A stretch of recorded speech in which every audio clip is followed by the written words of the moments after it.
Nosotros riba diferentes proyectos, no sushi ribatera, pero también sushi den la man. Entonces, también está un proyecto que tiene nos atención.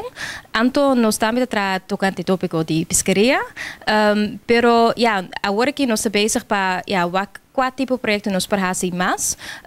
Den quatro de single use plastic ban, agora que nós tem preparação para invitar a organisação também para um workshop tocante uso de single use plastic, of eigenlijk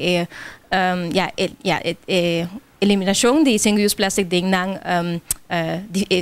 divisie of efficie. Ja. Pelo que está vira relativo fonds, bastante bij conscientizar a comunidade para coisa aqui, com também essa aqui. Nós temos programa online que se chama Beyond Plastics Bonaire. Então é online e-learning program. Então é gratis para toda gente por Asia.